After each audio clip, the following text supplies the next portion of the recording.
안녕하세요. 정보가 세상을 바꾼다의 인포뱅크입니다. 이번에 전해드릴 내용은 BOE 아이폰 15 OLED 초도 물량 놓쳐 탈출구는 아이폰 SE에 대해서 한번 알아보도록 하겠습니다. 여러분의 구독, 좋아요, 그리고 필요하시면 알람 설정까지 부탁드리겠습니다. BOE가 올 하반기 출시될 애플의 아이폰 15 시리즈의 OLED 초도 물량을 배정받지 못한 것으로 알려지고 있습니다. 올해 아이폰 15 시리즈에서는 하위 라인업에도 홀 디스플레이를 적용되는데 BOE가 홀 디스플레이 가공에 어려움을 겪고 있기 때문이죠. 이 때문에 6월께로 예상되는 아이폰 15 OLED 양산에는 삼성 디스플레이, L 디스플레이 두 곳에 참여만 하게 된다는 것입니다. 이처럼 아이폰 15 OLED 초도 물량을 놓치게 된 BOE의 선택지는 하위 버전인 아이폰 SE.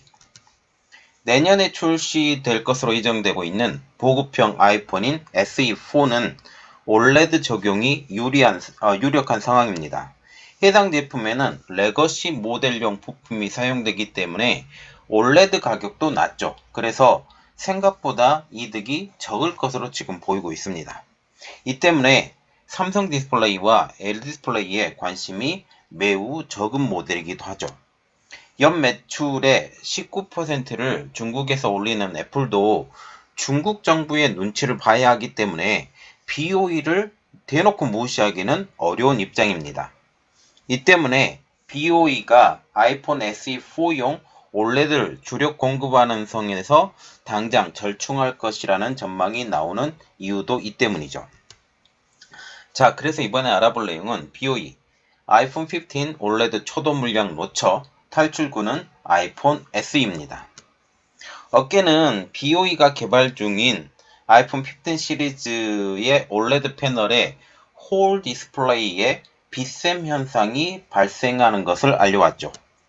빛샘 현상이란 화면 등에서 빛이 완전히 가려지지 않고 새는 현상을 말을 하고 있는데, 이 때문에 지금 애플은 BOE에 대해서 이것을 막기 위해서 다른 것을 해보라 했는데 기술적으로 난제가 있다라는 거죠.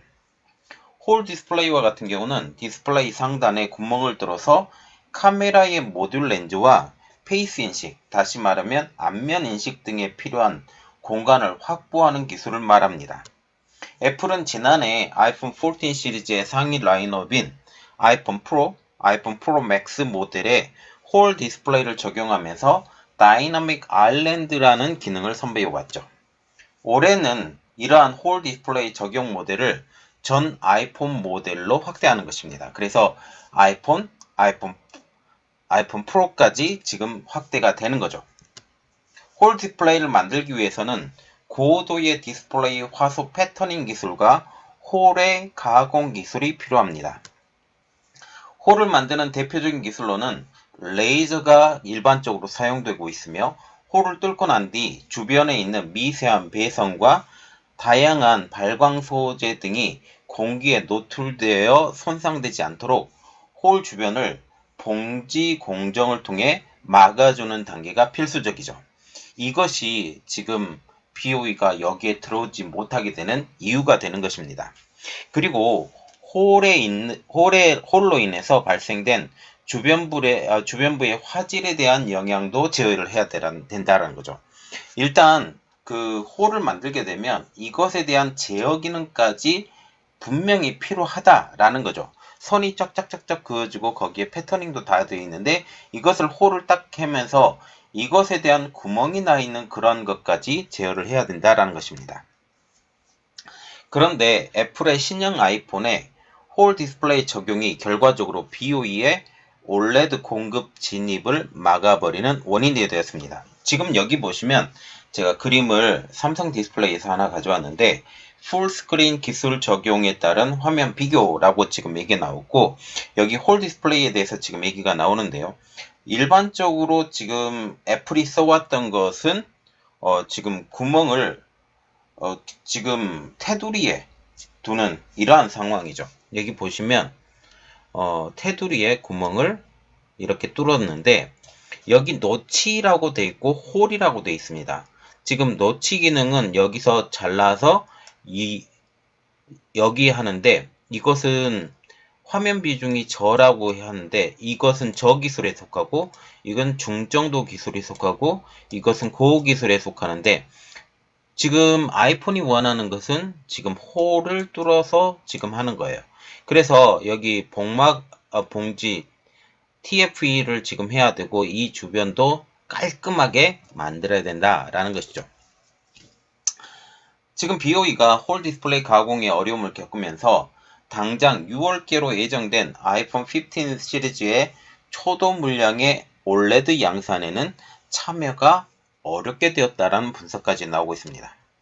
생산 수율 동안 지금 홀 디스플레이 때문에 안정적이지 않기 때문에 이 시기 BOE가 생산하는 아이폰 15용 OLED는 신제품용이 아니라 수리용인 리퍼브용에 그칠 가능성이 크다라는 거죠. 물론 이후에 수율이 안정되면 신제품용 OLED도 납품할 수 있지만 BOE 입장에서는 전체적인 생산 계획 차질은 불가피한 상황입니다. 초도 물량의 그 배정이 가장 크기 때문이죠. 여기서 가장 큰 이득을 볼 수 있기 때문에 이렇게 된다면 결국은 BOE는 커다란 손해를 볼 수밖에, 자기 입장으로서는 커다란 손해를 볼 수밖에 없는 입장이 되는 것이죠. 결국 BOE는 애플이 요구하는 까다로운 기준을 만족시키지 못하고 있는 상황이 되는 것입니다. 또한 내년 아이폰 16 시리즈 프로 라인업부터 페이스 아이디를 화면 아래로 숨기는 언더 패널 페이스 아이디 기능이 적용될 것으로 예상되고 있습니다. 언더 패널 페이스 아이디를 적용하면 외부 빛이 디스플레이를 투과해 페이스 아이디로 들어가기 때문에 BOE 입장에서는 디스플레이의 투명도와 패키지 기술력을 추가로 확보해야 됩니다. 지금 홀 디스플레이만으로도 지금 힘든 상황인데 지금 더 다른 기술력까지 요구되는 상황이 된다라는 거죠. 이렇게 되면 지금 아이폰에 진출하고 싶어하는 지금 BOE 입장으로서는 아이폰용 OLED 신제품 납품은 상당히 뒤로 밀릴 가능성이 높아지고 있다라는 분석까지 나오고 있습니다. 이러한 상황에서 그 대안으로 떠오르는 것이 바로 보급형 아이폰인 아이폰 SE.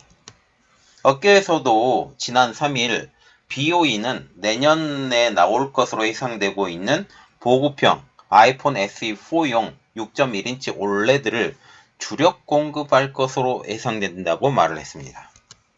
아이폰 SE 시리즈는 이제껏 LCE 모델만 출시가 됐었는데 이제 내년 모델부터는 OLED 적용이 유력한 상황입니다. 아이폰 SE는 애플이 인도 등 신흥국 시장과 아이폰을 처음 사용하는 소비자들을 겨냥해 출시하는 저가형, 보급형 제품이라는 것이죠. 아이폰 SE4도 새로운 사양을 적용하기보다는 과거 2021년 모델인 아이폰 13이나 2022년 모델인 아이폰 14용 OLED를 다시 한번 사용할 것으로 보고 있습니다. 이것이 훨씬 더 가격을 저렴하게 받을 수 있기 때문이죠. 보급형 제품이어서 부품 재고를 활용해 최적화하는 것이 애플 입장에서도 가장 합리적인 방법이라는 것이죠. 아이폰 SE4용 OLED가 레거시 모델용 패널인데다가 기술 난도가 낮은 LTPS TFT 방식의 제품이어서 삼성, LG 디스플레이 두 곳은 관심이 적은 모델로 알려지고 있습니다. 6.1인치 아이폰 SE4 OLED의 가격은 현재 $40 내로 추정되고 있죠. LTPO TFT를 적용한 6.7인치 아이폰 14 프로맥스용 OLED 가격은 $100를 훌쩍 웃도는 것에 비하면 이 제품은 그 가격의 절반에도 못 미친다라는 것입니다. 아이폰 SE4가 출시될 내년이 되면 삼성 디스플레이는 2022년 모델인 아이폰 14 시리즈용 4종, 그래서 아이폰 프로, 아이폰 프로 맥스, 그리고 아이폰 이런 것과 2023년 모델인 아이폰 15 시리즈 4종 등 생산 모델만 8개 종이 됩니다. 이 때문에 삼성 디스플레이 입장에서도 아이폰 SE4 모델에 대한 큰 관심을 갖지 않아도 되죠. 그리고 LG 디스플레이와 같은 경우에도 지금 삼성 디스플레이보다 상대적으로 작은 그 올레드 생산 능력을 지니고 있기 때문에, 중소형 올레드를 말을 한 거예요. 생산 능력을 지니고 있기 때문에 상위 라인업인 LTPO 방식의 모델에 주력하는 것이 합리적이라는 분석입니다. 아이폰 SE4용 올레드 물량은 내년에 한 2천만 대 내외로 추정되고 있습니다. 코로나19 확산 첫 해인 2020년에 출시된 아이폰 SE2와 2022년 모델인 아이폰 SE3 모두 출시 첫 해 출하량이 2천만 대 수준이었기 때문에 한 2천만 대 정도 팔리지 않을까, 그렇게 예상이 되고 있는 거죠. 현재 BOE 입장으로서는 올 하반기 출시된 아이폰 50 시리즈용 올레드 초도 물량 납품이 어려워진 현 상황에서는 뒤늦게나마 이를 만회할 길이 생긴 것입니다. 그들이 원하는 정도는 되지 않고 올해 그 물량을 공급을 하려고 했는데 충분한 물량을 공급하지 못하고 뒤로 쭉 밀리는 상황이 된다라는 거죠. 애플 입장에서도 중국 매출 비중이 19%나 이르는 상황에서 아이폰 SE4용 올레드 물량을 BOE에게 주게 된다면 중국 정부의 눈치를 덜 봐도 된다라는 거죠. 애플과 같은 경우는 중국 정부와 계약을 통해서 중국에 있는 기업들을 키워줘야 된다라는 입장입니다. 그래서 지금 YMTC에 낸드 플래시를 쓰려고 했던 것도 바로 중국과의 계약 때문이죠. 그런데 지금 디스플레이와 같은 경우도 중국 제품을 조금 써야 되는 입장으로 보면 이 중국 제품인 BOE 제품을 어느 정도 일정 부분 써야 되는데 그들의 기술력이 안 돼서 아이폰 물량이 못 가는 상황에서 이를 대체할 수 있는 그 레거시 제품을 그들에게 넘겨준다면 그들 입장으로서는 한층 더 안정된 마음을 가질 수 있다라는 거죠. 애플이 지난 2022년 회계연도에서 올린 매출 3,943억 달러 중 19%인 742억 달러가 중국에서 나왔습니다. 이 수치는 미주 지역의 1,697억 달러, 점유율 43%, 유럽 지역인 951억 달러, 점유율 24%에 이어서 세 번째로 점유율과 이 매출이 많은 지역이 바로 중국이라는 사실이죠. 앞서 2021년 회계연도에 애플 매출의 3,658억 달러 중에서도 중국 매출은 684억 달러로 이것 역시 19%의 비중을 차지했습니다. 자, 지금 보시면 BOE가 올레드 물량을 애플에 공급을 하려고 했어요. 그런데 그들이 가지고 있던 기술적 난제, 기술적 어려움이 그들의 발목을 스스로 잡았다라는 거죠. 애플 입장에서도 좀 더 좋은 제품으로 계속적으로 발전된 제품이 나와야 되기 때문에 새로운 홀 디스플레이를 지금 내려고 했는데 이것이 중국의 BOE가 따라오지 못하는 상황이에요. 어떻게 보면 속으로 조금 내심 쾌재를 부르기도 하면서 한편으로는 어려운 상황에 처해 있죠. 왜냐하면 지금 BOE가 이 공급에 들어오지 못하게 되면서 가격 경쟁력이 떨어집니다.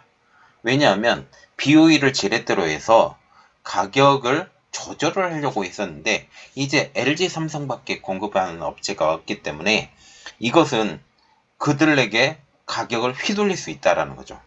LG를 끌어들였던 것도 마찬가지로 삼성을 이전에 LCD 제품에 대해서는 LG에 우선적을 줬는데 그때 당시에 삼성을 끌어들였던 가장 큰 이유는 이 삼성을 통해서 LG에게 가격 협상을 하려고 했었죠. 그리고 나중에 LG를 키워서 올레드 제품을 먼저 만들라고 얘기를 했고 그것을 인정을 받고 다시 LG를 끌어들였는데 이것 또한 마찬가지로 LG를 통한 삼성의 가격을 후려치려고 노력을 했던 거죠. 그리고 이것만으로도 부족해서 지금 BOE를 끌어들였는데 BOE가 결국 기술력 부족으로 끼어들진 못하게 된 상황에서 이제 가격 협상에 어려움이 예상이 되고 있는 상황입니다. 그리고 장기적으로 볼 때 애플 입장에서도 BOE를 키워주는 것이 자기들에게 이득이 된다라는 생각을 갖고 있는 거죠. 자, 이 내용이 어떻게 진행되는지, 그리고 장기적으로는 미국이 중국을 강하게 견제하는 상황에서 BOE를 계속적으로 지켜볼 건지, 아니면 이들이 지금 공장, 폭스콘과 같은 경우는 공장을 인도의 벵갈루루에 신설한다고 이게 확정됐다라는 얘기가 나오고 있는데, 이 내용들이 어떻게 진행되는지 한번 같이 지켜보도록 하겠습니다.